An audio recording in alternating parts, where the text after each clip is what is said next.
जय हिंद मेरे भावी शिक्षक साथियों। तो कैसे हैं? चलिए आशा करता हूं कि अच्छे होंगे, जहां होंगे एकदम मस्त होंगे, तंदुरुस्त होंगे, ठीक ना। आज के वीडियो में हम लोग 50 यानी 50 MCQ करने वाले हैं। क्या चीज़ है? तो भूगोल से है, ठीक ना। और ये सभी चीज़ों को हम बता चुके हैं पहले ऑलरेडी, ठीक ना। अगर मेरा वीडियो लगातार देख रहे होंगे तो आराम से इसमें से अच्छा स्कोर कर सकते हैं और अपना कमेंट करके बता भी सकते हैं कि हाँ कितना स्कोर आपका हुआ, ठीक ना। इस पे पता चल जाएगा कि आपका कितना मतलब पकड़ बना। देखिए फर्स्ट क्वेश्चन आपको दिखाई दे रहा होगा कि सूर्य तथा पृथ्वी के जो बीच की दूरी न्यूनतम दूरी कब होती है? कब सूर्य और पृथ्वी के बीच की दूरी सबसे कम होती है? बताइए। क्या 22 दिसंबर, 21 जून, 22 सितंबर, 3 जनवरी? बताइए कब। तो ऑप्शन नंबर इसका डी सही आंसर हो जाएगा 3 जनवरी को। 3 जनवरी को क्या होता है कि सूर्य से नजदीक पृथ्वी आ जाता है। सूर्य के नजदीक पृथ्वी आ जाता है। सूर्य से पृथ्वी की अधिकतम दूरी, दोनों क्वेश्चन है इसलिए नहीं बताया, ठीक। अधिकतम दूरी कब हो जाती है? तो याद रखिएगा 4 जुलाई को। कब? 4 जुलाई को अधिकतम और 3 जनवरी को न्यूनतम। चलिए बताएंगे। अगला क्वेश्चन है पृथ्वी से सितारों की दूरी को किस इकाई में, देखिए ये वाला है पाई लगे, इसमें लगना चाहिए, ठीक ना, इकाई में मापते हैं? क्या प्रकाश वर्ष, फैदम, नॉटिकल मील, किलोमीटर, किस में मापा जाता है? ठीक ना। तो फिलहाल इसका आंसर हो जाएगा आपका प्रकाश वर्ष में। किस चीज में मापा जाता है? प्रकाश वर्ष में पृथ्वी से सितारों की दूरी या अन्य किसी भी ग्रह के बीच की दूरी को, क्योंकि प्रकाश वर्ष जो होता है ना, एक वर्ष में प्रकाश द्वारा तय की गई दूरी को प्रकाश वर्ष कहा जाता है। और जानते हैं ये कितना होता है? 9.46 इंटू 10⁻15। समझे? प्रकाश वर्ष हो गया। फैदम भी आपका लंबाई का मात्रक है। जैसे 6 फीट में 1 फैदम होता है। 6 फीट बराबर 1 फैदम। और किलोमीटर ये भी तो दूरी का ही मात्रक है। 1000 मीटर में 1 किलोमीटर होता है। ये नॉटिकल मील है, ठीक ना। इसमें समुद्र से जो राष्ट्रीय जो संपदा होता है, जैसे 12 नॉटिकल मील है, तो ये भी क्या है? दूरी का ही आपका मात्रक है, नॉटिकल मील। ओके, तो आई होप इतना समझ गए होंगे। अगला क्वेश्चन आपके समक्ष है कि अधिकांश मौसमी घटनाएं डैश में संपन्न होती है, मतलब किस मंडल में संपन्न होती है? क्या समताप मंडल में, क्षोभ मंडल, क्षोभ सीमा या आयन मंडल? किस मंडल में मौसमी संबंधित घटनाएं घटती है? तो देखिए याद रखिएगा, याद कर रखिएगा, आप तो जान ही रहे होंगे, वीडियो देखे होंगे। तो क्षोभ मंडल में संपन्न होती है, ठीक ना। अधिकांश जो मौसमी घटनाएं संपन्न होती है किस मंडल में? क्षोभ मंडल में होती है, ठीक ना। और समताप मंडल में आप लोग जानते हैं कि क्या उड़ता है? प्लेन उड़ता है, वही विमान उड़ता है। किसमें उड़ता है? समताप मंडल में, ठीक है। आगे देखिए, वायुमंडल में उपस्थित कौन सी गैस पराबैंगनी किरणों को अवशोषित करती है? कौन सा गैस है जो पराबैंगनी, जो हानिकारक जो किरण है सूर्य के प्रकाश को, उसको क्या करता है? सोख लेता है। क्या वो मीथेन है, नाइट्रोजन है, ओजोन है, हीलियम है? तो देखिए वो है आपका ऑप्शन नंबर किसके साथ जाइएगा? तो सी के साथ जाइएगा ना। क्या है? तो सी, ओजोन। ओजोन इसका अनुसूत्र क्या होता है? O3 होता है। क्या होता है? O3 होता है। और ये क्या करता है कि जो भी सूर्य से हानिकारक पराबैंगनी विकिरण आता है उसको क्या करता है? ये सोख लेता है, ठीक ना। नहीं तो अगर आने देता, ये नहीं रहता ओजोन लेयर, तो आदमी को सब त्वचा कैंसर हो जाता। अगला क्वेश्चन है डोल ड्रम पेटी की समस्या सामान्य स्थिति कहाँ होती है? जो डोल ड्रम पेटी है इसकी सामान्य स्थिति कहाँ होती है? तो याद रखिएगा डोल ड्रम की ये जो पेटी है इसकी सामान्य स्थिति आपका भूमध्य रेखा के निकट होती है। पृथ्वी के बीचों बीच जो रेखा गुजरती है, पश्चिम से पूरब या पूरब से पश्चिम, इसी को 0 डिग्री जो अक्षांश होता है इसको बोला जाता है भूमध्य रेखा। इसी के आसपास में आपका क्या होता है? ये डोल ड्रम पेटी कहलाता है, ठीक ना। फैरल का नियम से संबंधित है। अब देखिए ये फैरल जो नियम दिए थे ये किससे संबंधित है? पवनों की दिशा से, पवनों का वेग से, तरंगों की तीव्रता, इनमें से कोई नहीं। याद रखिएगा ये पवनों की दिशा से संबंधित ये फैरल नियम दिए थे, ठीक ना। आपको पता होगा कि फैरल के नियम में क्या होता है, और ये जो नियम दिए थे तब पवनों की दिशा से संबंधित है। अगर मान लीजिए कि ज़्यादा सूर्य के प्रकाश अगर पड़ रहा है जिस क्षेत्र पे, तो वहाँ का जो हवा होगा वहाँ का जो हवा होगा वो गर्म होकर के ऊपर उठेगा, हवा गर्म होकर के क्या होगा, ऊपर उठेगा। तो वहाँ के हवा को पूर्ति करने के लिए आसपास से हवा सब क्या होगा, पूरा एकदम झोंका के साथ जाकर के उसको पूर्ति करेगा, और इस प्रकार से क्या होगा कि वहाँ हवा की पूर्ति करेगा। अब देखिए, तो याद रखिएगा आप, फैरल का नियम जो है क्या चीज संबंधित है, पवनों की दिशा से संबंधित है। ओके, जो समीर बहता है, पवन बहता है, ये समझ लीजिए फैरल इस नियम को दिए थे, नियम को। टर्नेडो से क्या तात्पर्य है, ये टर्नेडो क्या होता है, ठीक ना। तो एक अति उच्च वायु दाब का क्षेत्र होता है, एक अति निम्न वायु दाब का क्षेत्र होता है। तो याद रखिएगा, यह एक अति निम्न दाब वायु दाब का क्षेत्र होता है, जहां एकदम कम वायु का दाब यानी प्रेशर लगता है, ठीक ना, उसको वहां उस क्षेत्र को क्या कहा जाता है, टर्नेडो। देखिए, पक्षाभ शब्द से क्या तात्पर्य है, एक नीचा बादल, एक बादल जिससे वर्षा हो रही हो, एक ऊंचा बादल, एक ओले का बादल। याद रखिएगा, एक ऊंचा बादल को आपको पक्षाभ कहा जाता है। क्या कहा जाता है, पक्षाभ। आगे बताइएगा, समुद्री जल में कौन सा यौगिक सर्वाधिक मात्रा में पाया जाता है, समुद्री जल में कौन सा यौगिक है जो सर्वाधिक मात्रा में पाया जाता है। क्या वो पोटेशियम क्लोराइड है, KCl, क्या सोडियम क्लोराइड है, NaCl, कैल्शियम। याद रखिएगा, हाँ, NaCl हो गया आपका sodium chloride, calcium carbonate CaCO3 हो जाता है जी। आपको ये नाम लिख करके अनुसूत्र भी लिख सकता है, मैग्नीशियम सल्फेट MgSO4। बताइए कि कौन सा है जो समुद्री जल में पाया जाता है। तो NaCl, नमक आप जानते हैं ना, नमकीन खारा जल है कि नहीं है, NaCl पाया जाता है। क्या पाया जाता है, NaCl, मतलब सोडियम क्लोराइड समुद्र के जल में सर्वाधिक मात्रा में पाया जाता है। गल्फ स्ट्रीम क्या है भाई, अंध महासागर की एक ठंडी धारा है, प्रशांत महासागर की एक ठंडी धारा है, अंध महासागर की एक गर्म धारा है, प्रशांत महासागर की एक गर्म धारा है।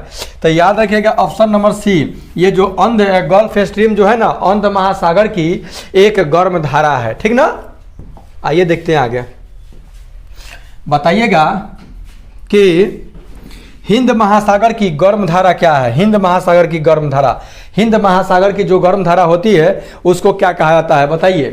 क्या लेब्राडोर धारा है, अगुलहास धारा है, या क्यूरोसियो धारा है, या हम्बोल्ट धारा है, बताइए कौन हो जाएगा, ठीक ना। तो इसका याद रखिएगा, हिंद महासागर की जो गर्म धारा है उसको कहा जाता है अगुलहास धारा। क्या कहा जाता है, अगुलहास धारा। ओके, आइए देखते हैं आगे।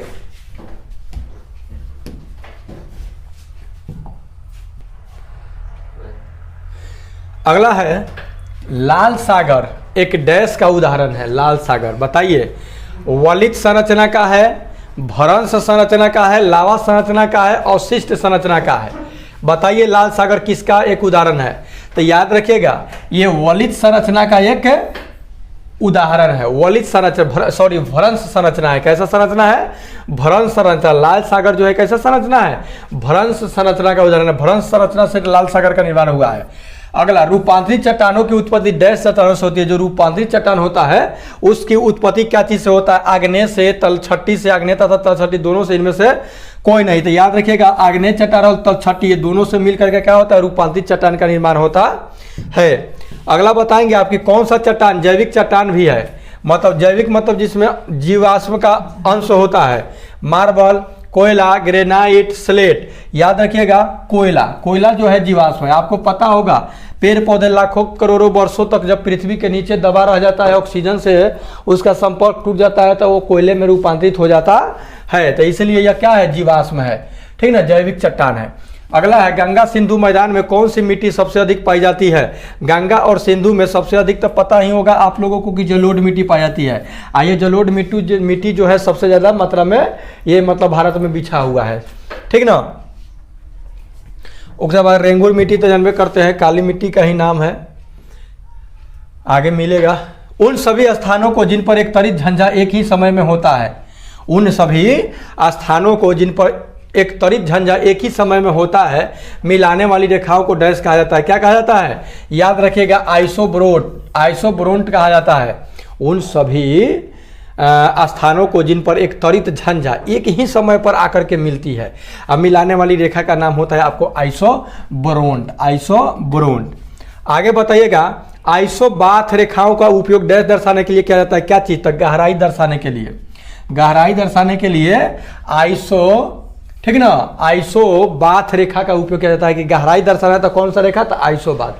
ठीक ना, चित्र वाला मानचित्र छठा क्लास में आप पढ़े होंगे, बेटर है। एक अगला है आपका कि विली विली। ये विली विली से क्या तात्पर्य है, मतलब ये विली विली क्या है? ठीक ना, तो याद रखिएगा ऑस्ट्रेलिया के निकट विकसित उष्णकटिबंध ये चक्रवात है, ये चक्रवात है। ठीक ना, तो ये चक्रवात है, मतलब वही समझ रहे हैं, बवंडर जो ऑस्ट्रेलिया के निकट विकसित है उष्णकटिबंधीय चक्रवात है यह। ठीक ना, जिसको कहा जाता है विली विली। अगला है रिक्टर मापन से किस का मापन किया जाता है? पवनों का वेग, भूकंप, गहराई, ऊष्मा। तो किसका किया जाता है जी? रिक्टर स्केल पर भूकंप के तीव्रता को मापा जाता है। यह भूकंप की तीव्रता बताने वाला यंत्र है रिक्टर स्केल। किस चीज से मापा जाता है?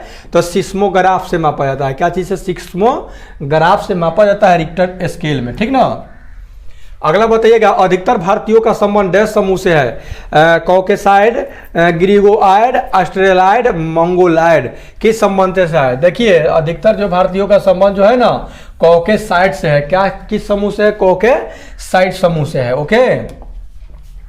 अमेरिका के निवासी रेड इंडियन लोगों को किस नाम से जाना जाता है? अमेरिका के निवासी रेड इंडियन लोगों को किस नाम से जाना जाता है? Bushman, Alpine, Amerind, Mestizo. तो क्या चीज से जाना जाता है? और अमेरिंद से जाना जाता है, जो अमेरिका के जो रेड इंडियन है, जो कि कोलंबस उसका खोज किया था। ठीक ना, और कहा था कि वहाँ के लोग का नाम दे दिया था, कहते रेड इंडियन।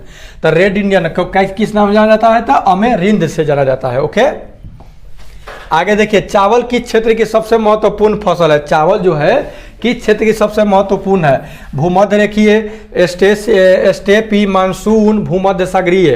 तो किस क्षेत्र की है? याद रखिएगा मानसून क्षेत्र का जो है चावल सबसे महत्वपूर्ण फसल है। ओके। अगला क्वेश्चन आपके समक्ष है कि कौन सा क्षेत्र रसदार फल यानी नींबू प्रजाति के लिए प्रसिद्ध है? क्या वह मरुस्थलीय है, मानसूनी है, या शीतोष्ण घास भूमिया है, या भूमध्य सागरीय है? बताइए। तो याद रखिएगा ये आपका हो जाएगा मानसूनी। ठीक ना, या मानसूनी जो क्षेत्र रहता है वहीं पे रसदार क्या होता है? प्रजाति का फल मिलता है, जैसे सेव हो गया, नींबू उम्बू हो गया। ओके।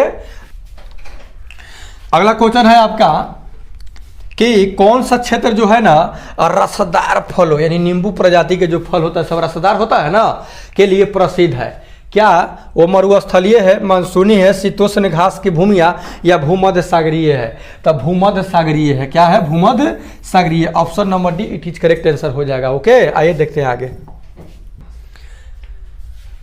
अगला क्वेश्चन है कि कौन सा क्षेत्र मुलायम लकड़ी के वनों के लिए महत्वपूर्ण है, जहां मुलायम लकड़ी मिलता है? मानसून प्रदेश, मध्य अक्षांशीय मरुस्थल, टुंड्रा प्रदेश, शीतोष्ण प्रदेश में आपका मुलायम लकड़ी मिलता है। शीतोष्ण। ठीक ना, मतलब शीत मतलब कि ठंडा भी होगा, तनिका उष्ण मतलब कि गर्मी भी। मूंगफली का सबसे बड़ा उत्पादक देश कौन है? भारत, सूडान, ब्राजील, चीन। बताइए कि मूंगफली का सबसे बड़ा उत्पादक जो देश है वो कौन है? ठीक ना। ओके। देखिए चीन है। कौन है? चीन जो है ये मूंगफली के उत्पादन में 1 नंबर पर है। ये तंबाकू का सबसे बड़ा उत्पादक कौन है? खैनी कौन खेती करता है? चीन, भारत, ब्राजील, यूएसए। तो याद रखिएगा ये चीने के पास तंबाकू है। और तंबाकू आपको पता होगा भारत में पुर्तगाली सब लेकर के आया था। लंबे देशों वाली कपास का सर्वाधिक उत्पादन कहाँ होता है? सॉरी देखो यहाँ रेशा लिखना चाहिए था, देशा लिखा गया है। लंबे रेशे वाली कपास की सर्वाधिक उत्पादक कहाँ होता है? तो यूएसए में। कहाँ होता है? USA, United state of America में होता है लंबे रेस वाला कपास का उत्पादन। भारत संसार में डैश का सबसे बड़ा उत्पादक है? क्या चीज में 1 नंबर पर है? बताइए। तब मक्खन तथा घी दूध उत्पादन में 1 नंबर में है। तब दूध उत्पादन में है तब मक्खन घी में भी है। अगला है संसार में मछली का सबसे बड़ा उत्पादक देश कौन है? तो संसार में सबसे ज्यादा फिर चीन में है, अधिकांश में चीन है भाई। संसार में गंधक का यानी सल्फर का सबसे बड़ा उत्पादक कौन है? तो यूएसए है गंधक के उत्पादन में। ठीक ना, यूनाइटेड स्टेट ऑफ अमेरिका। संसार में सीमेंट का सबसे बड़ा उत्पादक देश कौन है? सीमेंट भी उत्पादन करने में सबसे आगे कौन है? तो जानते हैं यूएसए है। कौन है? यूएसए है। रेल इंजनों का सर्वाधिक निर्माण कहाँ होता है? रेल के इंजन बनाने का सर्वाधिक मतलब कहाँ बनता है? तो यह यूएसए में ही बनता है भैया, डेवलप कंट्री है ना। किस देश को संसार का चीनी का कटोरा कहा जाता है? तो चीनी का कटोरा कहा जाता है आपको क्यूबा को। किसको कहा जाता है? क्यूबा को चीनी का कटोरा कहा जाता है। प्रसिद्ध करीबा बांध किस नदी पर है? करीबा बांध किस नदी पर है बताइए? तो यह है जाम्बेजी नदी पर। जाम्बेजी नदी पर कौन सा बांध है? करीबा। करीबा। भारत की यानी मुख्य भूमि का दक्षिणतम बिंदु कौन है? तो कल के वीडियो अगर देखे होंगे तो उसमें पता होगा, ठीक ना। तो दक्षिणतम जो बिंदु है वो आपका है एकदम दक्षिण में इंदिरा पॉइंट है। कौन है? इंदिरा पॉइंट। तो वो है आपका 8 डिग्री 4 मिनट उत्तरी अक्षांश। 8 डिग्री 4 मिनट उत्तरी अक्षांश। भारत का उत्तर की ओर सबसे सुदूर बिंदु कौन है? उत्तर की ओर। दक्षिण की ओर तो 8 डिग्री हो गया और दक्षिण की ओर हो जाएगा आपका 37 डिग्री 6 मिनट उत्तरी अक्षांश। ओके। मन्नार की खाड़ी कहाँ स्थित है? मन्नार की खाड़ी। तो मन्नार की खाड़ी आपका बताइए कहाँ स्थित है? तो मन्नार की खाड़ी आपका है तमिलनाडु के पूरब में। तमिलनाडु के पूरब में कौन खाड़ी? मन्नार की खाड़ी। भारत की सर्वोच्च चोटी जो केटू है, ठीक ना, केटू यानी गाडविन ऑस्टविन किस श्रेणी में स्थित है? केंद्रीय हिमालय, ट्रांस हिमालय, काराकोरम श्रेणी। तक काराकोरम श्रेणी का है केटू, गाडविन ऑस्टविन, ठीक ना। ये भारत का सबसे ऊंचा शिखर है इसका। सबसे दुनिया का सबसे है नेपाल में। सब ओकर श्रेणी है, हिमालय के सब अलग अलग ट्रांस नाम। तो काराकोरम श्रेणी में आपका क्या है? काराकोरम श्रेणी में आपका स्थित है केटू, ठीक ना। जो पर्वतों का सब जो श्रृंखला है, श्रेणी है, उस श्रेणी में आपका काराकोरम में है आपका गाडविन ऑस्टविन यानी केटू। अरब सागर में स्थित भारतीय द्वीपों के किस भाग को मिनिकाय द्वीप के समूह भी कहा जाता है? याद रखिएगा दक्षिणी। दक्षिणी भारत के दक्षिणी द्वीपों में, भारतीय द्वीपों के दक्षिणी जो है ना भाग, उसमें क्या होता है कि मिनी कोएड द्वीप समूह उसको कहा जाता है। ओके, आगे देखेंगे। अगला बताएंगे कि तीस्ता। ये जो तीस्ता किस मुख्य नदी तंत्र की सहायक नदी है बताइए? सहायक नदी वाला भी वीडियो हम बना दिए हैं। तब ब्रह्मपुत्र का है। तीस्ता किसको मदद करता है बहने में? ब्रह्मपुत्र नदी को। सतपुरा तथा विंध्याचल के मध्य कौन सी नदी बहती है? सतपुरा और विंध्याचल के बीच में जो नदी बहती है वो कौन सी नदी बहती है? तो वो नदी है नर्मदा। कौन नदी है? नर्मदा नदी भी सतपुरा और विंध्याचल के बीच में बहती है, ठीक ना। सबीना सबीना याद रखेगा। सत से सतपुरा, वी से विंध्याचल और 9 से नर्मदा, ठीक ना। ग्रीष्मकालीन मानसून किस क्षेत्र में सर्वप्रथम पहुंचता है? ग्रीष्मकालीन जो मानसून होता है सबसे पहले कहाँ किस में पहुंचता है? हिमालय में, पूर्वी घाट, पश्चिमी घाट, गंगा सिंधु का मैदान। तो आप याद रखिएगा पश्चिमी घाट में ग्रीष्मकालीन, जो ग्रीष्मकाल में मतलब गर्मी के दिन में मानसून, बात समझे? तो वो पहुंचता है कहाँ? पश्चिमी घाट में। कौन सी मिट्टी गीली होने पर फैलती है तथा शुष्क होने पर इसमें कथी पड़ जाती है? इसमें दरारें पड़ जाती है, ठीक ना। तो जानते हैं वो कौन है? बताइए कौन है? उसको बोलते हैं काली मिट्टी। कथी बोलते हैं? काली। इसको कौन नाम बना था? रेंगुर भी बोला जाता है, रेंगुर, ठीक ना। जानते हैं ये जब सूखता है ना तब बुझ लीजिए कपार पर मार देता है, कपारे फूट जाएगा, इतना बज्जर हो जाता है। और गीली रहता है तो पूरा पाक रहता है। अगर मोटरसाइकिल में लेके चल गए तो ध लेगा चक्का में, तो एक ठो बढ़ेगा उड़ेगा नहीं चक्का आपका मोटरसाइकिल, इतना ये होता है। इसमें कपास की खेती, सबसे उपयुक्त मिट्टी कपास की खेती के लिए आपका कौन है? काली मिट्टी है या रेंगुर मिट्टी है। बात समझे? महाराष्ट्र में ये पाया जाता है अधिक। ऐसे गन्ना भी होता है इसमें। कौन सी मिट्टी की अधिक जल धारण क्षमता के कारण सिंचाई की आवश्यकता कम पड़ती है? कवना में? तो यही में, काली मिट्टी में। ये जानते हैं अगर मान लीजिए कि इसको अगर थोड़ा सा बारिश हुआ तो चाहिएगा कि जोत ले, तो जोतेबे उतेबे नहीं करेगा, ठीक ना। पूरा पानी होगा तो जोताएगा। और दूसरी बात यह है कि पानी पड़ने से पहले ही इसको जोत दिया जाता है, समझे। रूट नॉट किस फसल की बीमारी है? रूट नॉट, रूट मतलब जड़वा में होने वाला बीमारी का नाम है, तो टमाटर में है। रूट नॉट जो बीमारी है ये किस में होने वाला बीमारी है? टमाटो में। गन्ने की फसल किस बीमारी से अधिक ग्रस्त होती है? गन्ना में कौन सा बीमारी लग जाता है कि गन्ना का मतलब समझ रहे, गन्ना का जनज्जा निकल जाता है? तो रेड रॉट। रेड रॉट जो है ना बीमारी, वो गन्ना में लगता है, रेड रॉट। ब्लैक आर्म किस फसल को हानि पहुंचाने वाली बीमारी है? तो कपास को ब्लैक जो आर्म है या कपास के फसल को क्या करता है? बर्बाद कर देता है। बात समझे? कपास के फसल को ये समझ लीजिए कि बर्बाद करने वाला बीमारी है। खैरा नामक बीमारी जस्ते की कमी से होती है। बात सही है, याद रखिएगा। खैरा नामक बीमारी किसके कमी के कारण? जस्ते की। कौन सी फसल इस बीमारी से सबसे अधिक प्रभावित होती है? तो चावल। खैरा जो रोग लग जाएगा तो चावल की फसल में। लास्ट क्वेश्चन है, स्मॉट नामक बीमारी किस फसल में सबसे अधिक प्रभावित करती है? तब बाजरा। बाजरा में क्या होता है कि स्पॉट नामक बीमारी होता है जो कि बाजरा के फसल को क्या करता है? अधिक प्रभावित करती है। ओके, तो ये था मोस्ट 50 क्वेश्चन जो कि आपका यहाँ पे खत्म हो गया। अपना रिस्पॉन्स बताइए कितना आपका सही हुआ। ठीक ना, मिलते हैं नेक्स्ट में, तब तक take care and good bye.